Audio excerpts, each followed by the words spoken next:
If you're a rodeo athlete and you train your grip like this, Work those thumbs. Come on, grip. Don't fail me now. Yes, high score. Come on, you can do it. or like this, Firm. Come on, go. 2 more you're seconds. doing it all You got this. wrong. Yes, nice ride. Aside from natural talent, good balance, and decent core strength, a gorilla-like grip can make all the difference in the world. I am a world champion powerlifter, a rock climber, a wildland firefighter, and I've competed in more than 24 other sports and never had an issue with my grip. The key to my success and yours is to train specifically for your event or sport. One of my favorite powerlifters is Alex Mayer. Alex, who competes at around 160 pounds of body weight, has deadlifted more than 800 pounds and set numerous world records. Think about that. That's 5 times his body weight. Alex also rides bulls and broncs, but 99.9% of people watching rodeo have probably never heard of him, despite his amazing grip. I mean, come on. Anybody with that kind of grip strength should be able to hang on to anything, no matter what, right? FYI, Alex is a lot better at powerlifting than he is in the rodeo arena right now, but who knows what the future holds for him. Grip strength alone is usually not the deciding factor whether you make it that 8 seconds or not. In fact, it's utterly amazing to me how many rough stock riders, especially bull riders, downplay the importance of physical strength. But wait, you thought this was all about grip strength? It totally is, and here's why. Let me start by saying I am not yet sponsored by any of the manufacturers of the products I'm about to show you. I got these devices because they work. However, I will provide links to many of them in the description. First of all, let me discuss 2 main factors. First, you absolutely have to train your grip in a similar movement pattern and duration as to how you compete. And second, you have to use the principle of progressive. Before hitting the main exercises, you have to warm up your gripping muscles, tendons, and ligaments. Although I've never lost my grip in competition, I have ruptured some of the pulleys in my fingers as a result of not properly warming up. The exercises I use to warm up are specifically designed to prepare the soft tissues involved in gripping for the hardcore movements to come later, which are event or sport related. Before we get into the exercises, I want to mention 2 more very important things. First, if you are not a rough stock rider but still compete in timed events or are part of your rodeo athlete support network, these warm-up exercises can make a huge difference in your performance and day-to-day activities. And second, research suggests that grip strength is a huge and relevant marker of health and longevity factors such as obesity, dementia, metabolic diseases, cardiovascular health, and diabetes, among others. When you are performing these warm-up exercises, I suggest going for that slight burning sensation, otherwise known as the pump. I also recommend doing some light hand, finger, and forearm stretches. Just simply moving your fingers around, stretching them out a little bit like this, maybe like this. These are all really good exercises, little stretches and stuff you can do. Helps the forearms and the fingers, just moving them around. Definitely get that blood flowing. Now then, here are some warm-up exercises you can perform. One of the things that I hardly go anywhere without are my hand grippers. I'll take these with me like on the road. I actually have a couple of them out on our treadmill when I'm doing my treadmill walks. And I use them before practically every workout to warm up my fingers, my grip, my forearms. The thing I like about the Iron Mind Captain of Crush grippers is the fact that they come in multiple levels, all the way from pretty much a beginner one like this one. This is the general one, and very easy. I have the next one, which is a standard one, the trainer one, all the way up to a number 1 gripper. Now the number 1 gripper, it's interesting, approximately 1 out of 10,000 guys can grip this all the way. One thing I do is that most people probably just grip it like this. Just bang, bang, bang, bang, bang, okay? But as we will get into in a few minutes, that's not the way to really train your specific grip requirements.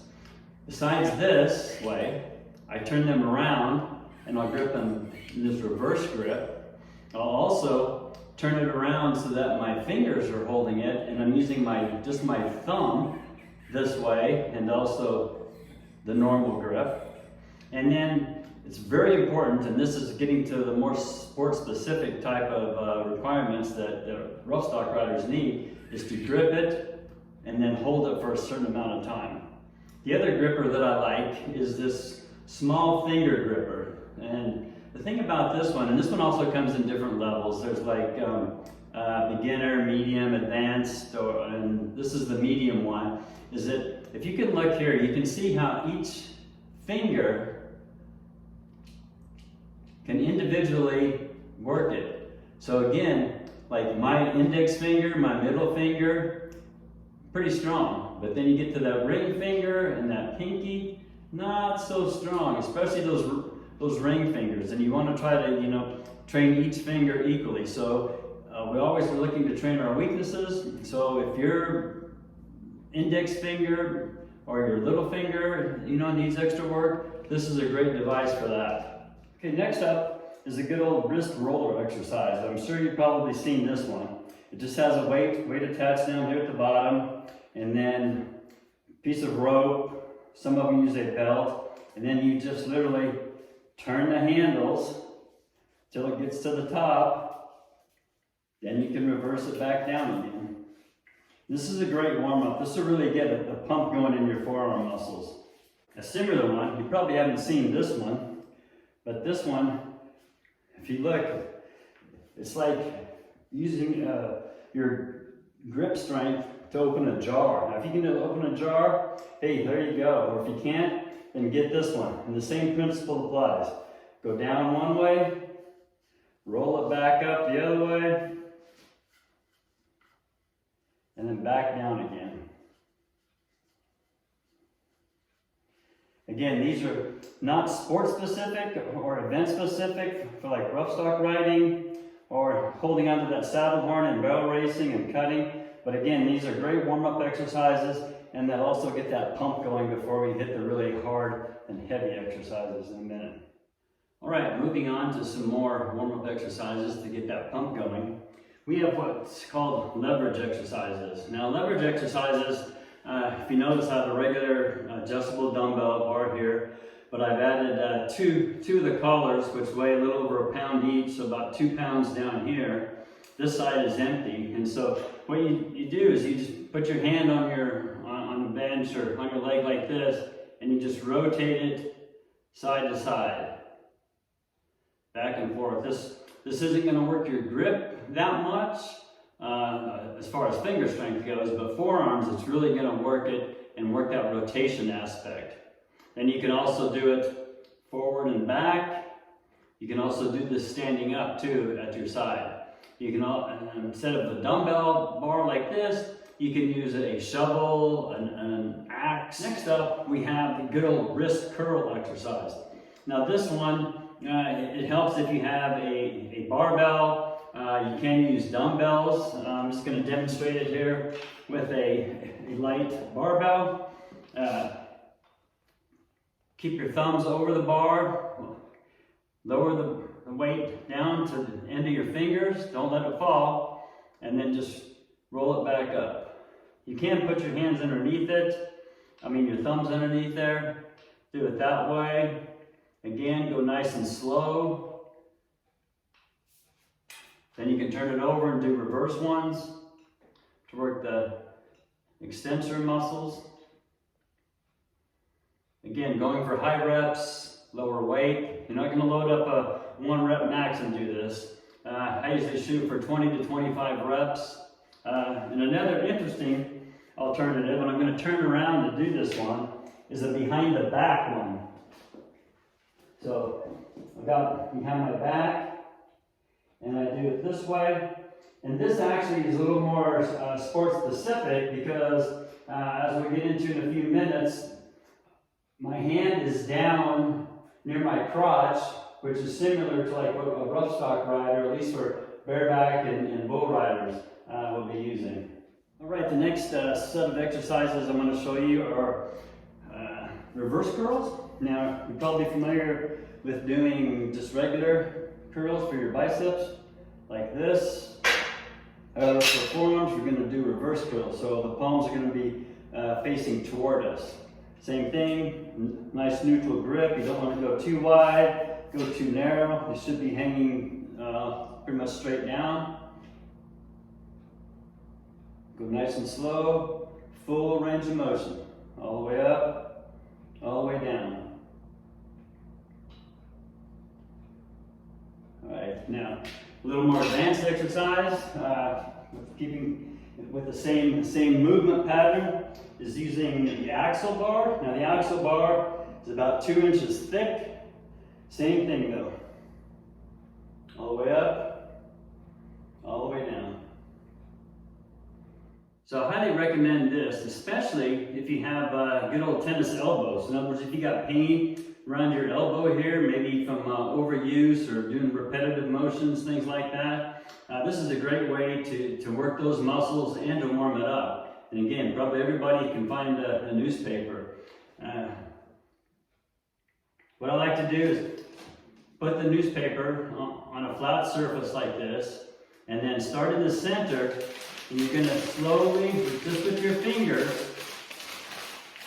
pull the paper in. Okay, you can see my fingers working here. Work it all the way in, just using your fingers now, from one hand. Get it all the way in, so you get it into a nice ball. And then once you get it into a ball, try to squeeze that ball even smaller. Do that 4, 5, 6 times, okay? So squeeze it each time. Squeeze that sucker, and that'll warm up your fingers and strength and also help with that tennis elbow problem. Next, I'm going to show you some of the things that I use to help train my grip for not just powerlifting, but also everyday routine tasks. So, you know, carrying things around the house. These are very specific for wildland firefighting and rock climbing, things like that. So, if you look up behind me, you can see the cannonball grips up there. So I have those up there right now. I can interchange those with other grips. These are called, I think, grandfather clock grips because of the weights inside the grandfather clock, you know, going up and down. I would replace those with these, and then you can do pull-ups like that. Probably the hardest grip that I've ever seen being used and trained is what's called the rafter grip. So it's the same thing. You would attach these up there, and then you actually hold on to it as if you were just to, like, say, jump up in your basement and grab hold of a rafter. Now you can see how that would be pretty tough. I've done 3 reps like that before with my body weight. I know guys that do like one-handed ones, or you can add weight to it. Incredibly tough. And then here's something that I did. This is the first thing that I used for training my grip, and I actually took these with me on an aircraft carrier during my deployments. I just took a piece of PVC pipe, drilled a hole through it, ran some 550 cord through there, and then what I do is I would loop it up around like the chinning bar or anything like that, and then you just run it back through itself. So they hang down, and then you just grip it like that. And with a PVC pipe, very slippery. The first one I showed you, the grandfather grip, has kind of a matte black finish to it. It's a little bit rougher, but these are incredibly tough to hang on to. Now that you're warmed up, here are the real meat and potato exercises that have direct carryover to a vice-like grip for rough stock events and better health. Actually, before I go on, let me ask you something.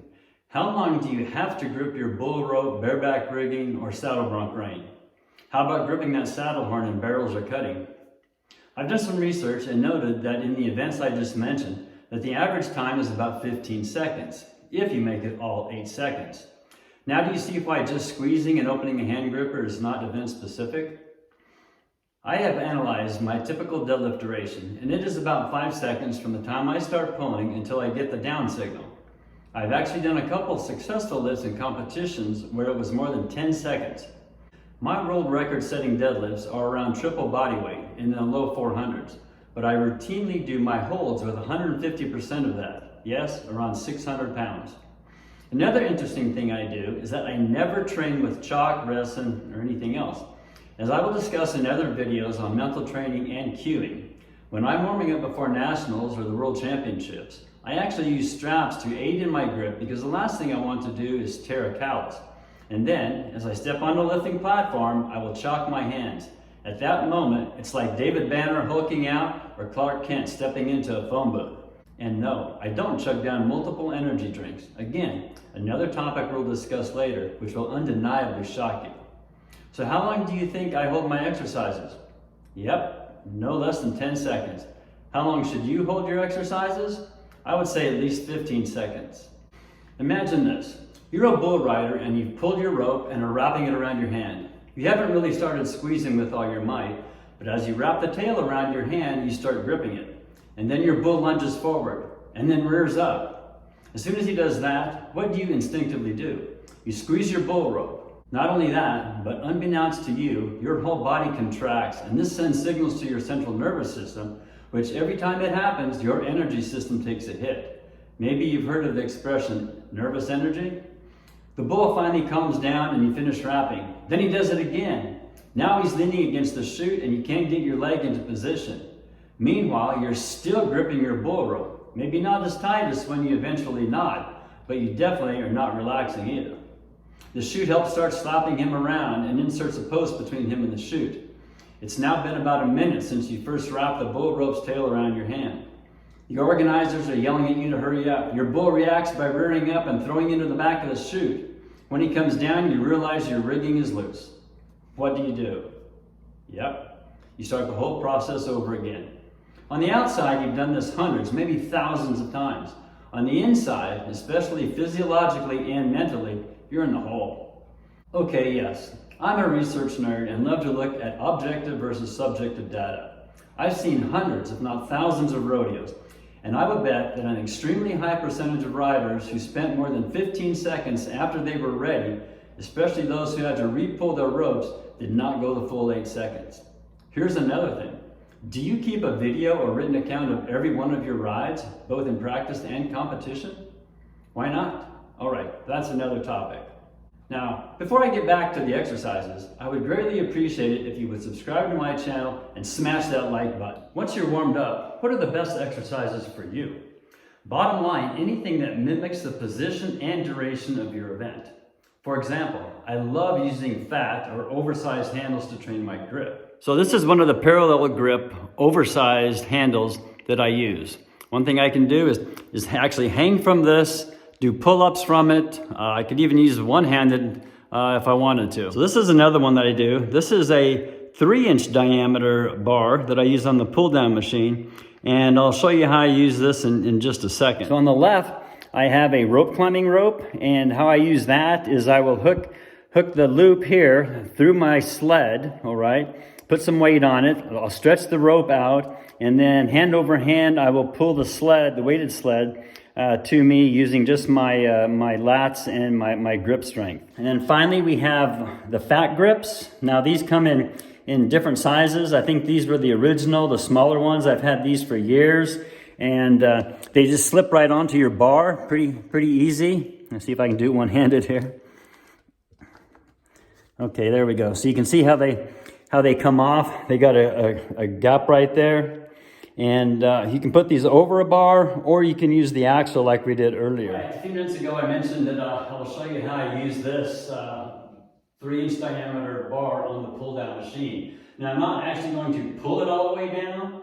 That'll work a lot more of my lats, and with a 3-inch bar, I'm kind of defeating the purpose of working my grip. So what I'll do is I will grab hold of this, and again, you don't want to grab it over the top. That's not grip, okay? What you want to do is grab it underneath, and then I sit down, and I just hold it. Again, hold it for that 10 seconds.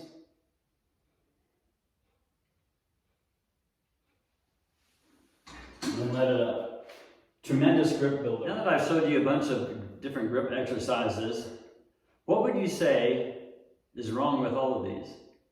If you said the position is not the same as your event, you're absolutely right.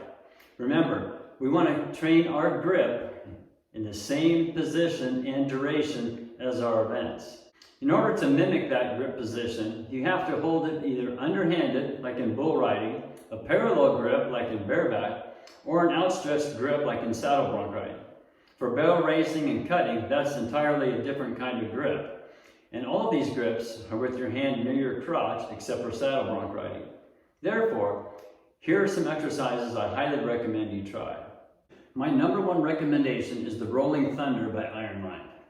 Reason why is because you can progressively increase the load. Its revolving handle is very hard to hold on to. You can position it exactly like your bull rope or bareback rigging. And one other thing is to always train both arms to avoid any imbalances. Next up would be holds using a kettlebell, barbell, or dumbbell. You can also do oversized grip deadlifts with the axle, parallel grip, or these leg rollers. And finally, in order to also get in a little cardio, I would recommend farmer's carries using handles, kettlebells, or dumbbells. This exercise is literally like killing two birds with one stone. When I'm preparing for wildland firefighting and hunting season, I will wear my firefighting or hunting gear, including my boots and headwear, put on a 75-pound weight vest, pull a 90-pound sled, and carry a 32-kilogram or 71-pound kettlebell in each hand as I do multiple trips on my 50-yard archery range. And I do it on the most arduous days, 100-degree days, when it's raining, or the wind is gusting at 30 miles per hour. Not only that, but as I get ready for archery season, I will stop and shoot at my 50-yard target during every trip. If you train in the hardest conditions, anything less will be easy. All right, so here's the Rolling Thunder by Iron Mind. As you can see, it's I think about a 2 1/4-inch grip, and it rotates, which makes it very hard to grip. What I do is I will hook this up to a loading pin and a carabiner, like this. I got 25 pounds on there, and then I will proceed to just lift this, and again, hold it for that required amount of time, 10 to 15 seconds. Let it back down, work the other hand. Always work both hands equally.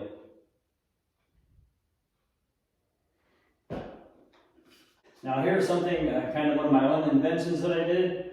So I actually have a straight pull down or push down bar inside of here. And these are sponge rollers from like hold down on your lat pull down machine or your leg extension leg curl. So I put those around the outside. And then what I do is I come in here, and I get this to work.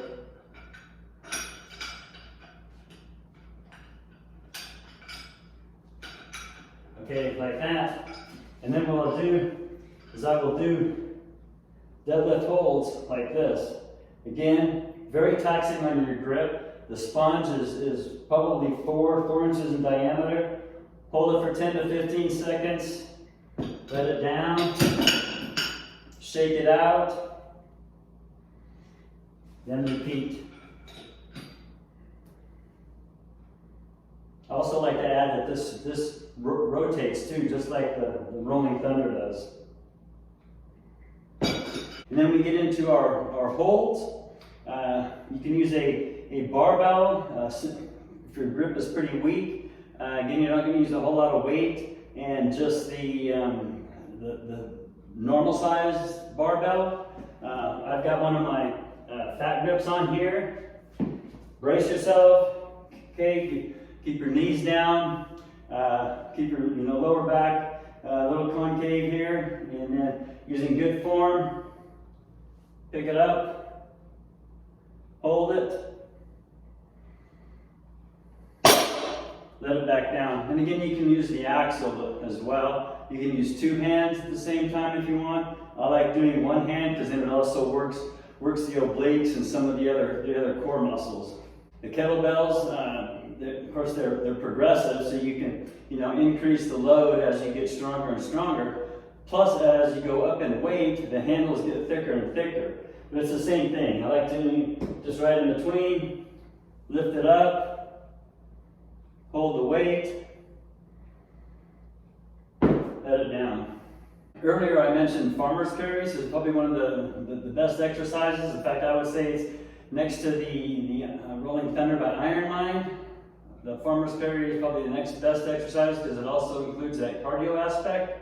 So you just grab 2 kettlebells, you can use dumbbells. They actually have farmer's carry handles you can load up. I've seen guys use 300 pounds in each hand and carry it. These I'm just using for demonstration. These are 8 kilos, so about 18 pounds. Just hold it and then just walk. You can also do them one arm at a time, which will kind of work a little bit more of that core. Okay, I've showed you a lot of different tools that I use. Again, most of them I've purchased through various businesses, which I'll link to in the description below. But here are a couple tips you can implement at home on the ranch or at your next rodeo. So what I say is you can get one of these 2-inch couplers, PVC pipe. They work great. And then what you do is just cut a slot through here, similar to the fat grips, all right? So then it kind of looks like this. And then what you do is take your 5-gallon bucket, okay? I know it's not 5 gallons, but anyhow, take and then slip this over the handle. So now you can fill this up for your horse's water or grain or whatever else you might be carrying, and then use these as a training tool. If you're really going for that Brahma Bull Strong type of grip, put the handle around the strings on a bale of hay and then hold on to it. Also, next time you're cleaning your horse stalls or moving some hay bales around your stable, spread some Vaseline or other type of slippery liquid, maybe hand lotion, something like that, on the handles of your wheelbarrow so it makes it harder to grip. Just don't leave it on the handles for your kid's sister, or karma may bite you in your glutes. Remember, you must mimic the hand position and the duration of your event, and never use straps when training your grip. Finally, just as with other kinds of strength training, recovery, and injury rehab, you want to focus on 2 things: working the antagonistic muscles and a thorough curl down. What I mean by antagonistic muscles? Imagine doing a bicep curl. The antagonistic muscles are your triceps on the backside. So if this is the normal movement, the antagonistic movement is to extend. All right, so you want to keep all those muscles in balance, and that will help a lot, especially concerning injury prevention. For cool down and injury prevention, I like some of Iron Mind's hand recovery tools, such as this green egg. The green egg is very spongy. You can move it around, different fingers. You can focus on 1 finger, 2 fingers, the whole hand. And it's a great way to cool down, and also you could use this to warm up too, just like the hand grippers. The other thing, in order to work those antagonistic muscles in the fingers, are these bands. Now Iron Mind sells these. They come in different weights and thicknesses. You put them around your fingers like this, and then you just literally spread them out. And again, we're not going for the heaviest one or 2 times. We want to start off with the smaller ones, do 20, 30 reps, change hands, do it with the other fingers. It's a great way to cool down and work those antagonistic muscles, as I mentioned a minute ago. With respect to recovery and injury rehab, as I already mentioned, the dreaded tennis elbow, a couple useful tools are self-massage. So you basically just using your own, fingers, your hands to work those muscles. Get in there, it's not like you're just patting it. Really get in there, use that thumb and those forearm muscles, use it around the wrist. Another good one is right here in the fleshy part of your thumb. Work all that. This really helps. You can also use a Theragun or a similar device. And if you actually injure any of your gripping muscles, don't forget the old standby, RICE, R-I-C-E, which stands for rest, ice, compression, and elevation.